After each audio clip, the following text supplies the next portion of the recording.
Hi, my name is Stephanie Meadows, and I am recording my first video for the midterm for WST 460.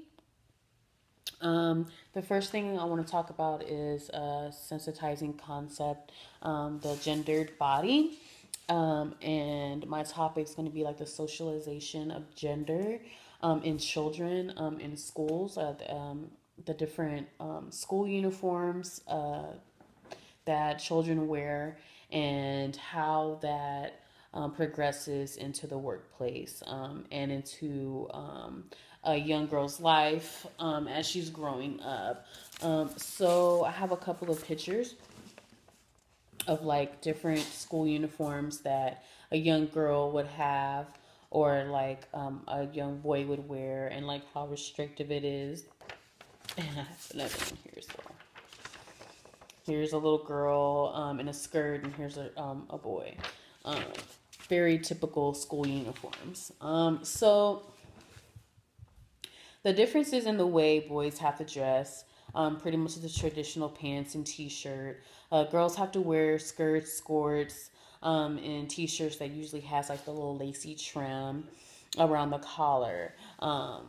This definitely perpetuates gender roles and limits girls from moving around and playing without exposing themselves. And this restriction can definitely follow them into their adult life or teenage life, adolescence, and into adulthood when it comes to space and how much space a little girl is supposed to take up in the world. So boys don't really have to worry about doing this because they're covered. They have these, these different materials of clothes and different styles of clothes that allows them to move around the world and their and move around the world um, a lot faster and with a lot more. Let's say like swiftly, a lot more swiftly. I can't think of another word. A lot more grace, I guess, than girls are, and we're taught at a very young age that um, we can't take up these spaces because yeah, a girl can run in a skirt, but is she allowed to run in a skirt? Yeah, a girl can do a cartwheel in a skirt, but is she allowed to do this? Because we, at that point she's exposing herself, and as a girl, we're supposed to cross our legs and we're supposed to do all these different things in order to become smaller and not bigger. So, so even me, like I was once a girl, and I had to wear skirts and dresses, and I always felt very restricted. I was always like told don't play in the dirt, and don't get dirty, don't get messy. That's only for boys, and so that you're being taught at a very young age that to be free, you have to be a boy. You have to be of the male gender. So school uniforms is gendering boys and girls by restricting their bodies. Their freedom to creatively wear a particular color and style is restricted, and it doesn't help them become themselves. It doesn't help them become creative, or at least it doesn't help it. It may hinder their creativity. So, uniforms make a huge statement by pretty much saying that we're all the same. And we're not. I mean, we're all equal, but we're not the same. Definitely, like girls, um, we're all definitely unique in our own way. Um, this restriction pretty much just affects the way girls and grow up and become women, especially if a girl aspires to be a strong, powerful woman.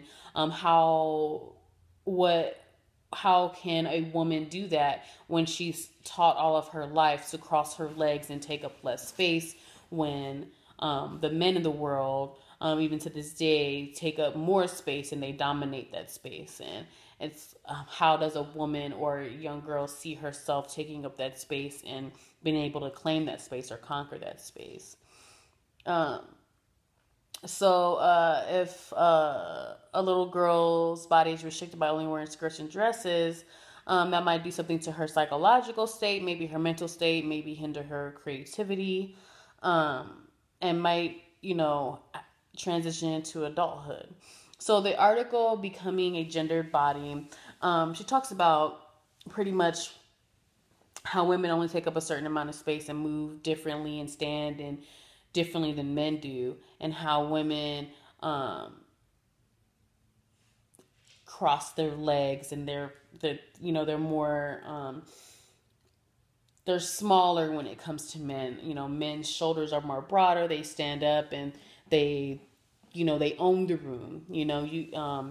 And when it comes to the corporate world or in any setting, when it comes to the workplace, a lot of women don't take up a lot of space just because men dominate that space, and we're taught very young not to take up so much space.